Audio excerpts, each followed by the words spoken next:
Welcome to Education on the Line, a podcast series focused on the latest threats to public education and strategies for confronting them. I'm Louis Freedberg. 1 week after President Trump took office for the second time, he signed an executive order calling for ending radical indoctrination in K-12 schooling and also expanding patriotic education in our schools. He accused schools of imprinting anti-American, subversive, harmful, and false ideologies on our nation's children. That's a quote from President Trump.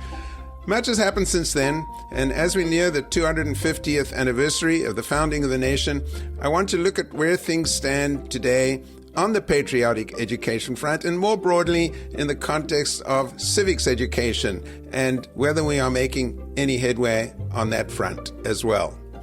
I can't think of anyone better to do that for us than Jon Zimmerman, who is professor of both history and education at the University of Pennsylvania. He is author of Who's America? Culture Wars in the Public Schools and several other books. His next book, Schooling Citizens, How Education Can Save Democracy, will be published next spring. Some of you may have seen his frequent columns in the Philadelphia Inquirer, as well as in the Chronicle of Higher Education and other media outlets. In December, he published an article in The Atlantic titled, America's Schools Are Less Divided Than You Think. And most importantly, he was a high school teacher. He taught social studies in Vermont and in Baltimore, so he has experienced these issues firsthand. Welcome, Jon Zimmerman. Thanks, it's good to be here. Well, let's use your Atlantic article as a jumping off point. Let's start with the title, that America's schools are less divided than you think. That runs against the sense that we all have that everything is divided. It does. And that article actually picked up on a very, very sophisticated survey of K through 12 history teachers, actually grades 7 through 12, by the American Historical Association, which is called The Landscape of American History Instruction. And they asked the teachers, have you received complaints about your instruction? And only 2% said they were frequently under fire. Almost half said they had never received a complaint about their instruction, and like 20% said there had been one. So I think if you open up the newspaper, you would imagine, especially the history instructors, are under this constant barrage of criticism from angry parents. Turns out that's not true. However, Louis, let me emphasize two things. First of all, that survey was taken before Trump returned to the White House. That's number one. And number two, it was a survey of history teachers, not of English teachers. And I would argue that English teachers are probably more under fire, in part because you can more easily identify the text they're teaching, right? Huck Finn or, Beloved or Mouse. The other really interesting result of that teacher survey of history instructors, which didn't get enough play, was that only a minority say they use a textbook as part of their daily instruction now, which I think in most ways is a very good thing. But also, I think, in a way, insulates them from a certain sort of public criticism because the critics can't necessarily identify the text they're using. So what are they using then? They're using a variety of internet sources. I think some really good ones, some really bad ones, and lots in between. I think the digital revolution has completely transformed the way history instruction happened. Before the digital revolution, most of it did happen from the textbook. And it's chapter 14 is about Reconstruction. Open your textbooks to chapter 14. And that's not the way it happens now because there's so many more resources on the web. Recently, Danielle Allen, who is a professor at Harvard, also very, very active in civics education, she makes a kind of similar point that things aren't as bad as they seem to be, that we are actually making some progress on the civics education front. I think we are, and she pointed to it in that article. More people can identify the three branches of government or what liberties are protected by the First Amendment. That's all a good thing. I have enormous admiration for Danielle, but I will also say that there's a kind of negative story that she didn't allude to, which are the NAEP results. That's the National Assessment of Educational Progress. And the last time we did that, I think it was 2022 or 23, it turned out that just a fifth of kids are proficient in civics. It's fair to say that the NAEP results show that there's still a whole lot of kids that know nothing about American government. Well, one of the things she points to is that there have been organizations and efforts in the last several years. And one is Civics Now, another is Education for American Democracy. Very thoughtful and very ambitious projects. This is one of the best things that's happened in education in the past 10 years. I think precisely because Trump represents such a threat to what we used to think of as democratic norms and guardrails, I think there's been more consensus on the idea that we actually do need to instruct people about what those norms are. We can't just expect they're going to get it from osmosis. I think other countries are doing the same thing because they've also seen their own versions of these kind of, let's just call them populist attacks on democracy and democratic norms.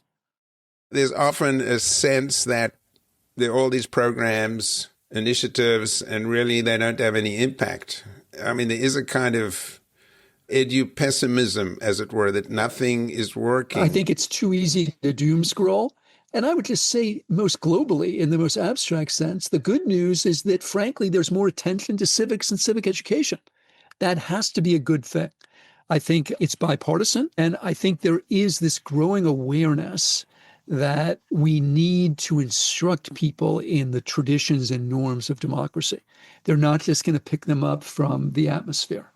Let me ask you about something called a seal of civic engagement, which I gather about a dozen states are now offering them. I think it goes on your high school diploma. California is one of them, and I just looked up, well, what does it take to get this? And it's not just taking courses in civics. I'll just mention what here in California, I imagine it's similar in other states. You have to demonstrate an understanding of the U.S. government and so on, and functions of local governments and so on. But also it requires you to participate in one or more informed civic education projects that address real-world problems. You have to demonstrate civic knowledge, skills, and dispositions through self-reflection. And then this, I don't know how you would measure this, but exhibit character traits that reflect civic mindedness and a commitment to positively impact the classroom, school, community, and our society. I mean, that sounds fantastic to me.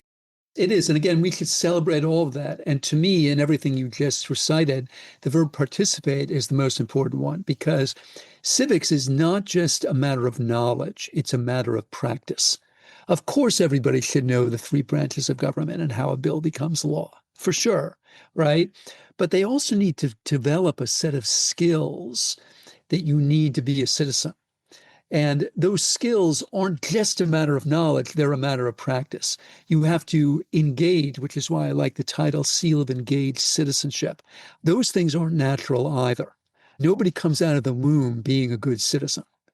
You have to practice those skills, including the skill of, speaking with somebody with whom you disagree. That's a skill. That's a civic practice. Trying to change something in the public sphere that you disagree with. That's a civic practice. And you do need to actually do it. It's not enough, although it's necessary, but not sufficient, to just know what the system is. You have to learn how to work within it. One of the things that popped out at me when I was reading your Atlantic article and the results of that survey, that actually what the history teachers pointed to was much less a problem of like interference and censorship and so on. But the big problem was they didn't have enough instruction time with students and enough professional training for teachers. Those are two different things, but they're both real. On the instruction time, starting with No Child Left Behind in 2001, 2002, we created these testing regimes in our schools. Now, in some places, they've been tamped down because we walked back from NCLB a little bit. But I think that there's still a lot of time spent testing kids. And the more days you devote to testing kids, the fewer days there's going to be for instruction. That's just real. On the second point about preparation, I think this is especially a problem with history. We still have some states in this country where you can be a high school social studies teacher having taken just a couple of history courses in college. This seems to me to be indefensible. It's not something you see in other countries and other Western democracies where the teachers tend to have much more grounding in their disciplines. So I couldn't be a chemistry teacher, not a good one. I could make you memorize the periodic table, but I think or hope that most reasonable people would understand that that doesn't constitute teaching chemistry. Why can't I be a good chemistry teacher? It's not because I'm not a smart guy or a good guy. It's because I don't understand the discipline. I don't know what counts as a question or an answer, what it's discovered and what it hasn't. And that involves some deep learning in the discipline. And some of our teachers have that, and some of them do not. I wanted to shift gears a bit, although it's totally related, but this concept of patriotic education. One of the things that's happening is the Department of Education, led by Secretary Linda McMahon, has initiated a campaign called History Rocks! ! And they are going around the country for a year, visiting all 50 states to promote patriotic education, and got kicked off last December on the anniversary of the signing or the adoption of the U.S. Constitution. It's going to go for another year. I'm just going to play a clip from the kickoff gathering, joined by a lot of very, very, I would say, conservative and right-wing organizations. There was no representation from anyone on the other side of the political aisle. I'm going to ask you about that also. But let's just hear from Linda McMahon. We face a sobering reality. Civic knowledge, engagement, and constitutional literacy among our youth, I'm going to say it's in decline. I can almost say it is absent. And we have to really refocus on this. A 2025 poll found that only 41% of 18 to 29-year-olds today are proud to be Americans. They can't name the 3 branches of government or explain the Bill of Rights. Can you imagine that? And so why don't these young people love America? Or why aren't they proud to be Americans? It's because they don't know America. We haven't taught them about America. They don't know our history. They don't know the trials and tribulations that led to this being the most wonderful country on the face of the earth. That's why the Department of Education is prioritizing policies that promote robust civic education. We're supporting states in adopting standards that highlight the Founding Fathers, the Declaration of Independence, and the Constitution's enduring wisdom. And we're commemorating America 250 with a nationwide effort to reignite passion for our shared heritage, with over 100 events from today through January 1st, 2027. This coalition's role we are launching today is vital. We need every person in this room in our mission to improve civics education and ensure every student understands what liberty truly means. So I can't really focus enough on literally how dismayed I have been sometimes in my touring that I've done so far around the country when I do encounter the lack of enthusiasm for our country. I go to schools where the Pledge of Allegiance isn't said.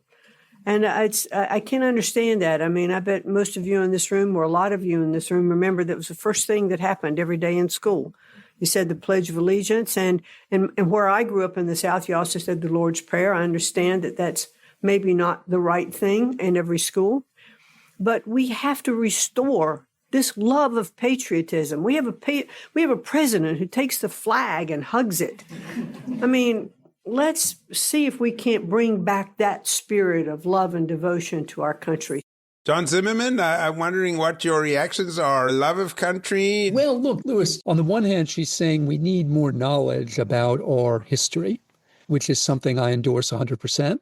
But she's also saying our kids have to learn that this is the most wonderful country in the world. That's not a fact. That's a perspective. It's a legitimate perspective, but it's certainly a debatable one. We're not going to make people into better citizens by teaching that claim as a fact, when in fact it is a perspective. We should be discussing that fact. That's how people learn. If you want to live in Saddam Hussein's bath party, it's perfectly legitimate to have everybody taught that Iraq is the most wonderful country. But if what you want to do is live in a democracy, you have to leave those questions up to the citizens. And so what troubles me is not the call for more knowledge about the Bill of Rights or any other subject. Of course, I'm a historian. I endorse that 100%. What troubles me is the aspect of, yes, propaganda and indoctrination in this claim. This idea that not only do we have to know more, but we should believe certain propositions, like America is the greatest country in human history. I'm not saying it isn't. What I'm saying is that is a debatable assertion, and we should be treating it as such. I'll just share that I grew up in South Africa.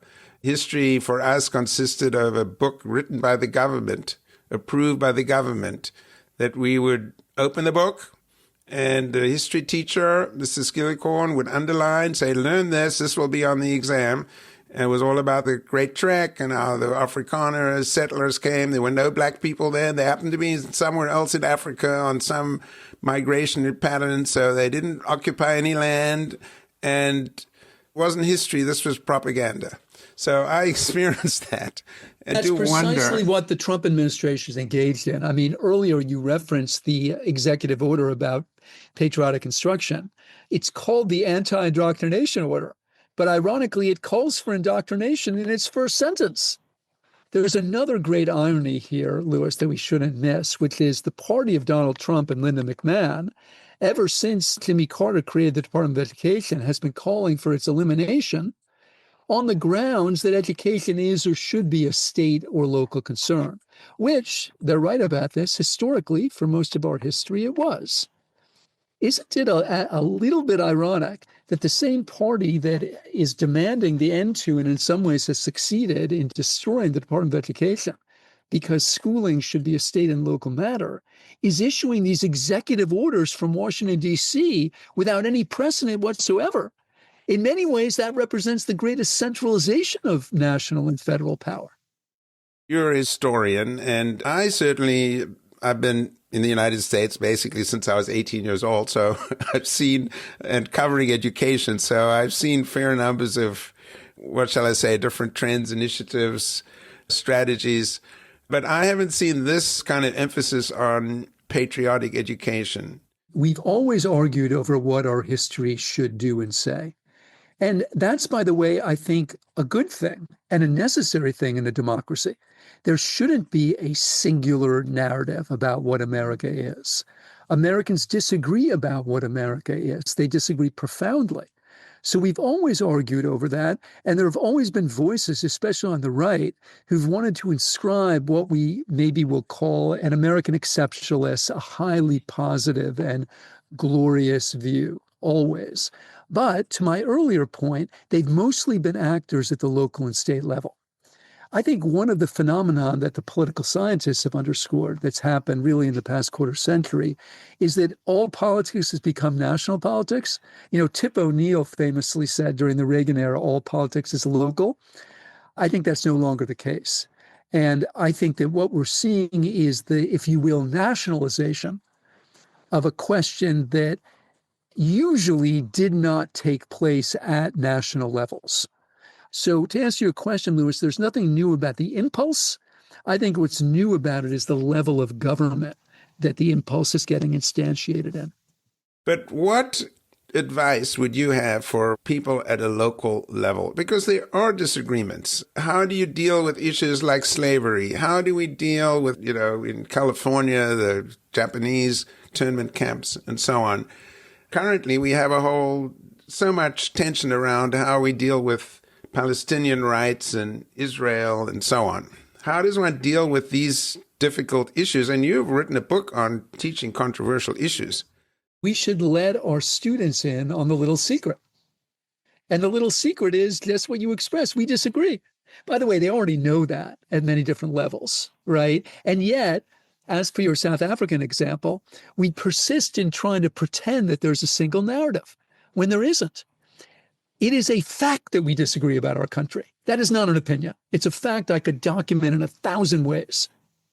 And I think we should share that fact, and it is a fact, with our young people and make it clear to them that the citizens of this country disagree profoundly about it. And because they're going to be citizens, they need to know about those disagreements so they can frame their own views about them. What I'm saying is that we should leverage the advantage of that disagreement. one of the things that troubles me, like in the term culture wars, is that, it has a negative vibe. Let's face it. Who likes culture wars? Nobody likes them. It's a bad thing, right? It doesn't have to be.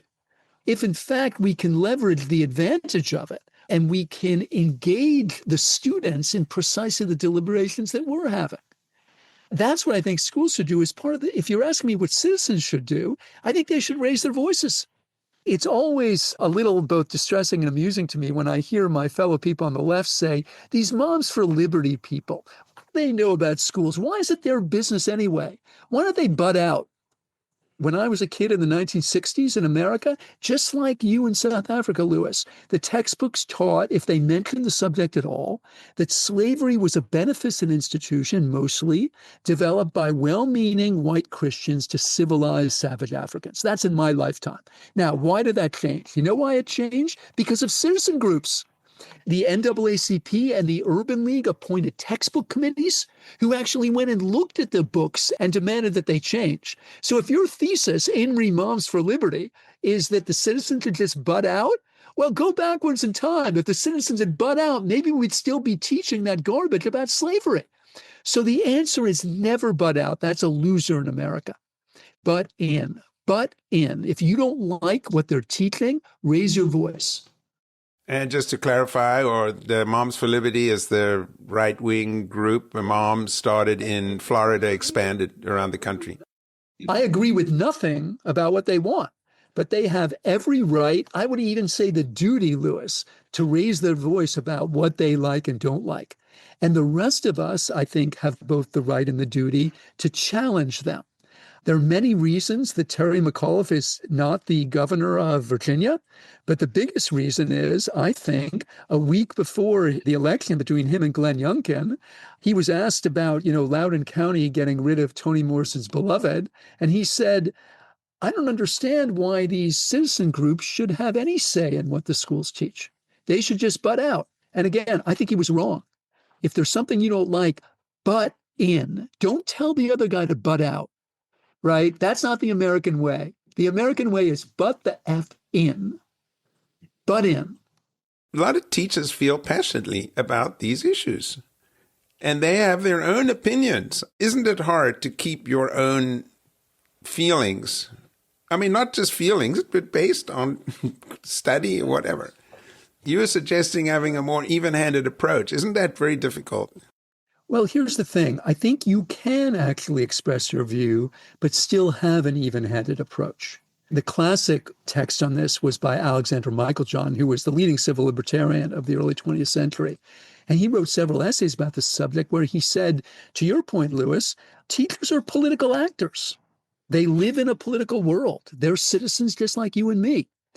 And he thought it was actually a mistake for them to pretend that they were like these figures on Mount Olympus, like looking down over the fray. He said they're not, and they shouldn't pretend that they are. But in the same breath, he said, when they do choose to share a perspective, they must make it absolutely clear to the students that it is their perspective, and the students are in no way required to share it. So he thought actually you should express your view. And I don't go that far. I think this should be a professional judgment. That is, there may be circumstances in which it's wise for you to do so and not.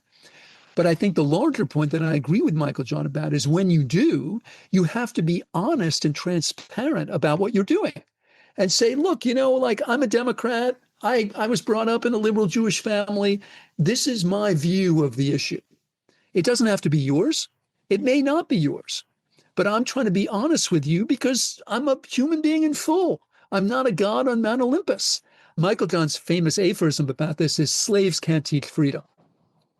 So how are you going to model what we were earlier calling these civic practices if you're simultaneously pretending that you're above them? That doesn't make any sense. I think he was right about that. Not to put you on the spot, just to get back to this History Rocks campaign, which is going around to schools around the country. Several schools have protested, several districts, and they've actually canceled the visits.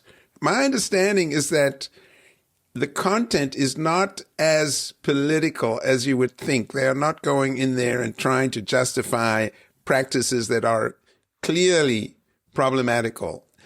Apropos what you were saying, should we allow Linda McMahon, Department of Education, to make their presentations? I think the answer is absolutely yes. But what we should say is, we would love to have you, Secretary McMahon. We welcome you. We value your perspective. And what we're going to do is we're going to pair you with Nikole Hannah-Jones, who is the primary author of the 1619 Project.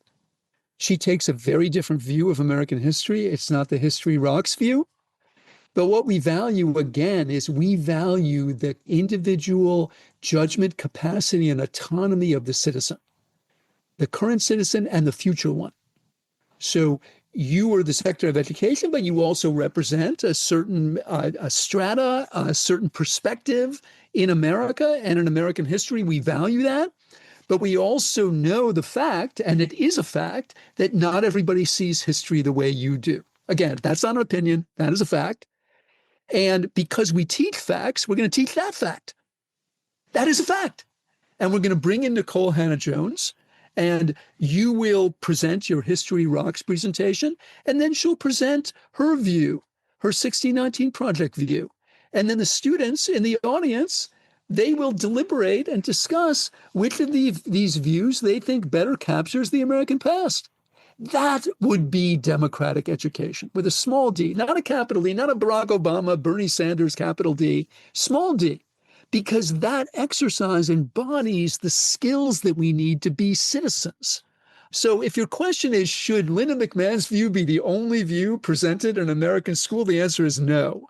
But if your question is, should we just try to cancel her? That seems self-defeating to me. I think we should cast this not as a threat, but as a learning opportunity. I want people to learn the fact that we disagree. So by all means, bring her in, but not by herself. Bring her in concert with somebody who thinks differently from her. And then we'll start to learn. One of the things that seems really unacceptable in terms of this History Rocks campaign is it has 50 organizations that are part of this coalition, all right-wing conservative organizations. The American First Policy Institute, which she helped start, the Hillsdale College, Heritage Foundation, Turning Point USA, not a single organization representing different points of view. My understanding is, I can't say this for a fact because the Department of Education didn't respond to questions reporters posed on this. I don't believe they invited any of those groups. I would say that it's only halfway through this campaign. I think they should invite those groups and at least have a discussion as to whether they're going to participate or not. But right now, they've played their hand, that they're only presenting a certain point of view.